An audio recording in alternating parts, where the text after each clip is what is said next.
दोस्तों स्वागत है आप सभी का आचार्य जी चैनल पर। आज इस वीडियो में हम बात करने वाले हैं भारत की नागरिकता, जिसका अनुच्छेद 5 से 11 तक भारतीय संविधान में उल्लेख है। ये भारतीय संविधान के भाग 2 में नागरिकता आती है। तो कैसे भारत की नागरिकता मिलती है, क्या क्या भारतीय नागरिकता जो से संबंधित कानून है उसमें संशोधन हुए हैं, उन सभी के बारे में इस वीडियो में हम चर्चा करने वाले हैं। तो आइए चलिए शुरू करते हैं। नागरिकता क्या होती है वो मैं आपको बताता हूँ। नागरिकता जो होती है, जैसे इसमें 3 तरह के लोग होते हैं हमारे।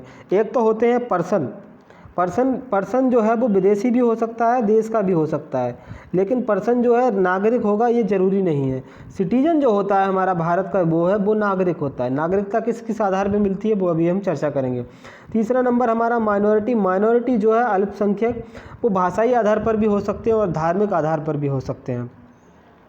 जो हमारे विदेशी नागरिक होते हैं और जो मतलब जिनके पास नागरिकता नहीं होती है, वो ना तो भारत में चुनाव लड़ सकते हैं और ना ही वोट डाल सकते हैं। मतलब उनको कोई भी राजनीतिक लाभ इसका नहीं मिलता है अगर वो भारत के नागरिक नहीं हैं। तो भारत के नागरिक होने के लिए क्या क्या इसकी अहर्ताएँ हैं उनके बारे में बात करते हैं। सबसे पहले हमारा अनुच्छेद नंबर 5 है। 5 ये कहता है कि भारतीय जो संविधान है उसके अनुसार उसका जन्म भारत में होना चाहिए, तब वो भारत का नागरिक माना जाएगा। उसके अलावा इसका बी क्लॉज कहता है कि उसके माता या पिता में से कोई भी भारत के राज्य क्षेत्र में जो है उसका जन्म हुआ हो तो वो भारत का नागरिक होगा। इसके अलावा अगर जब भारतीय संविधान लागू हुआ था 26 जनवरी 1950, उससे ठीक 5 वर्ष पहले से रह रहा हो, अगर वो 5 वर्ष पहले से रह रहा होगा तो उसको भारत की नागरिकता दे दी जाएगी।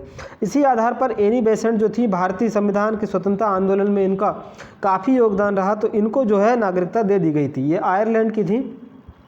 ये जो थी इंडियन नेशनल कांग्रेस जो है उसकी 1917 में पहली महिला अध्यक्ष बनी।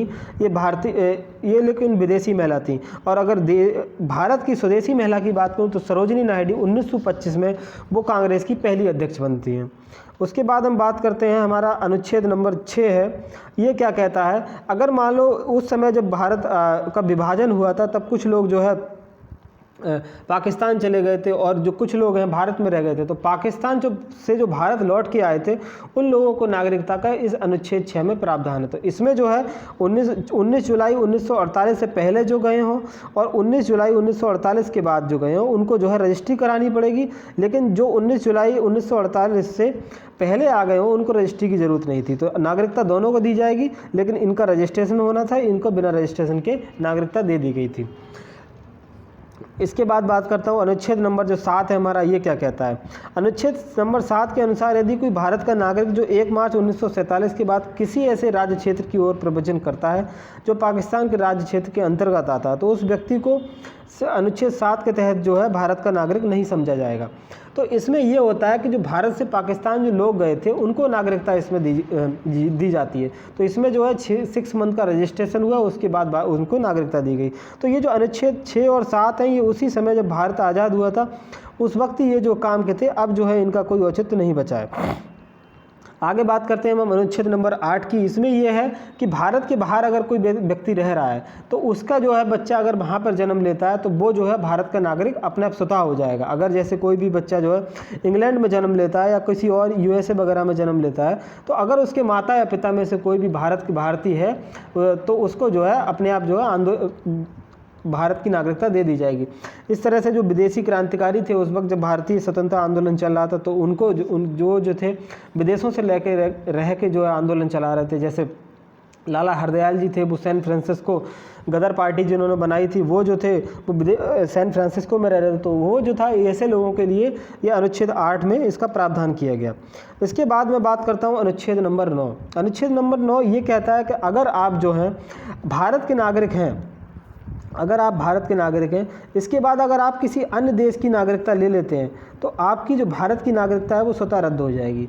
आप जो है दोहरी नागरिकता नहीं ले सकते हैं कि आप कोई भी देश जो है अगर एक नागरिकता आपके पास है, दूसरी अगर नागरिकता ले लेते हैं तो वो पहली वाली जो है अपने आप रद्द हो जाती है। तो भारत में भी यही है कि अगर आप किसी अन्य देश की नागरिकता लेते हैं तो भारत की जो है नागरिकता रद्द हो जाएगी।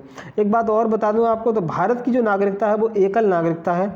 एकल नागरिकता का मतलब ये होता है कि भारत में जो है आप किसी राज्य में रहिएगा लेकिन नागरिकता आपकी यही रहेगी कि आप जो है भारतीय हैं। लेकिन कुछ यूएसए जो है, यूएसए में ऐसा नहीं है।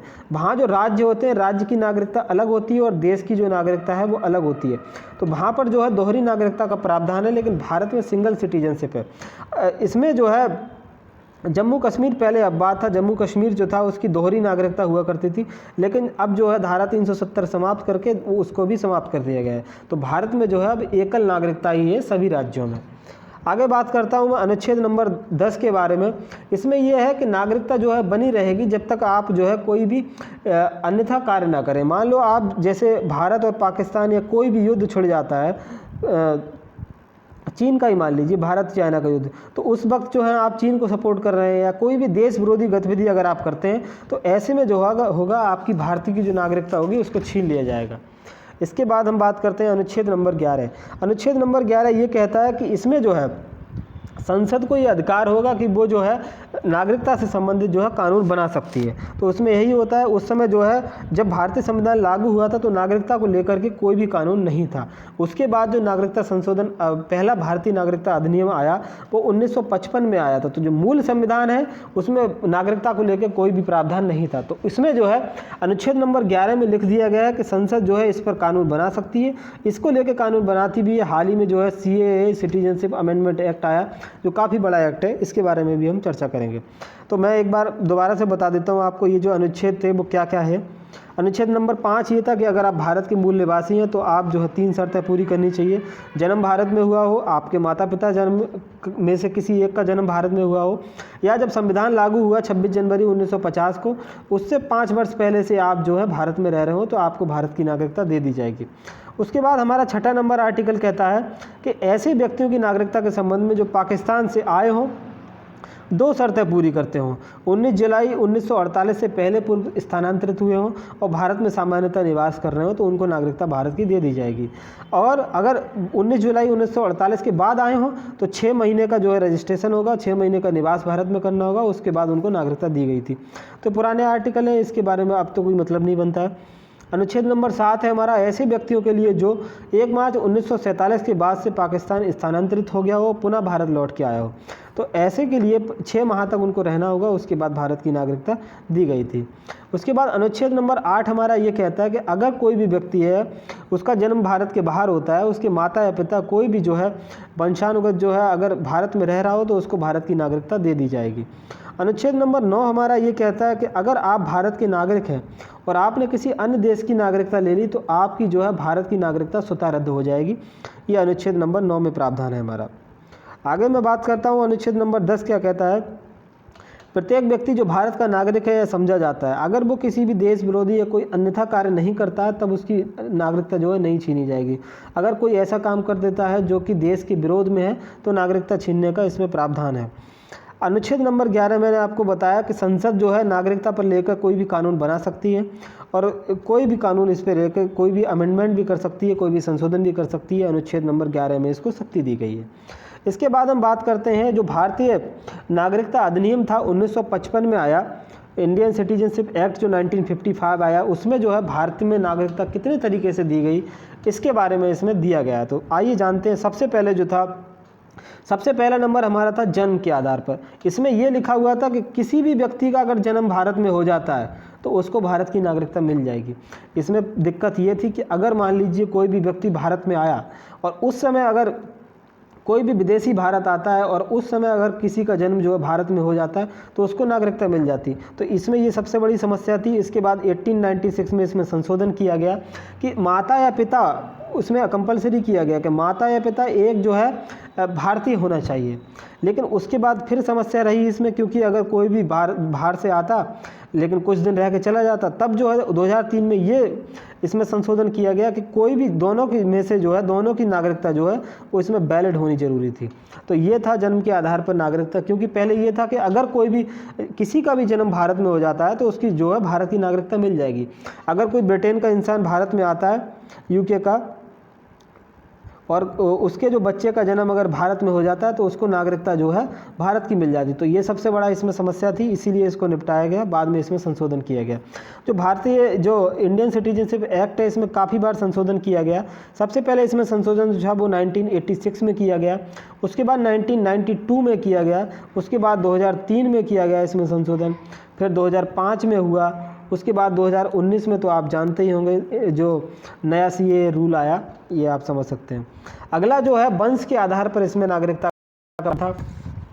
वंश के आधार पर किस प्रकार से नागरिकता मिलेगी इसके बारे में बात करते हैं। तो इसमें यह था कि जन्म के समय माता पिता, जन्म जब हो किसी का तो उसके उस समय जो है माता पिता भारत के नागरिक हों। उसके बाद जो है अगर माता या पिता कोई भी भारत का नागरिक हो तो उसको भारत की नागरिकता दे दी जाएगी। लेकिन इसके बाद जो था 1955 में इसमें जो है ये जब ये लागू हुआ था तब ये था कि वंशानुगत जो था अगर पिता भारतीय है तब उसको नागरिकता मिल जाएगी। लेकिन उस 1992 में इसमें अमेंडमेंट किया गया कि अगर पिता या माता उसमें से कोई भी भारतीय है तब उसका कोई अगर बच्चा होगा तो उसको जो है भारत की नागरिकता दे दी जाएगी। अगला मैं बात करता हूँ, इसमें तीसरा जो नंबर है हमारा पंजीकरण के द्वारा नागरिकता किन को मिलती है उसके बारे में मैं बता देता हूँ। अगर कोई भी व्यक्ति 7 वर्ष से भारत में रह रहा है और अगर वो पंजीकरण करा लेता है तब उसको भारत की नागरिकता जो है दे दी जाती है। लेकिन जब 1955 में ये सिटीजनशिप एक्ट आया था तब उसमें यह था कि अगर कोई भी व्यक्ति 6 माह से भारत में रह रहा है तो उसको भारत की नागरिकता दे दी जाएगी। अब जो है 7 वर्ष भारत में अगर रहेगा तो उसको नागरिकता पंजीकरण के द्वारा दी जाएगी। अगला है हमारा चौथा नंबर जो है देशीयकरण द्वारा। देशीयकरण मतलब अगर किसी ने अपने देश को अपना लिया है, जैसे 22 भाषा जो है हमारे भारतीय संविधान में लिखी गई हैं उसमें से अगर कोई भी उसका जानकार है, कोई भी उसको उससे लगाव है और कला या विज्ञान में उसकी अत्यंत रुचि है तो उसको जो है अगर वो भारत में 10 वर्षों से रह रहा है मतलब देश को एकदम अपना चुका हो। इसका एग्जाम्पल मैं आपको बताऊं, अदनान सामी जो है इनको भारत की नागरिकता दी गई, जो कि सिंगर हैं, पाकिस्तान के हैं, भारत की नागरिकता दी गई उनको। इसी आधार पर जो है देशीयकरण के आधार पर भारत की नागरिकता दी गई थी। उसके अलावा जो नेक्स्ट है हमारा 5वां नंबर जो है हमारा भूमि विस्तार के द्वारा नागरिकता दी जाती है। अगर मान लीजिए भारत ने जो है भारत में अगर कोई भी राज्य, कोई विदेशी राज्य अगर मिलना चाहता है तो उसको जो है नागरिकता तो देनी पड़ेगी। इसी तरह से जो है जब सिक्किम भारत में शामिल हुआ था 1975 में तो सिक्किम के लोगों को भारत की नागरिकता तुरंत ही दे दी गई थी। तो ये जो है अगर भूमि विस्तार किया जाता है, अगर भारत का विस्तार होता है तब जो है उन जो नागरिक उसमें शामिल होंगे उनको नागरिकता इसके द्वारा दी जाएगी। तो भारत में जो नागरिकता देने के प्रावधान है वो 5 तरीके से नागरिकता दी जा सकती है। भूमि विस्तार, अगर आप पंजीकरण करा लेते हैं, देशीयकरण, या फिर आप जो है वंशानुगत या फिर जन्म के आधार पर, 5 आधार पर जो है भारत की नागरिकता दी जा सकती है।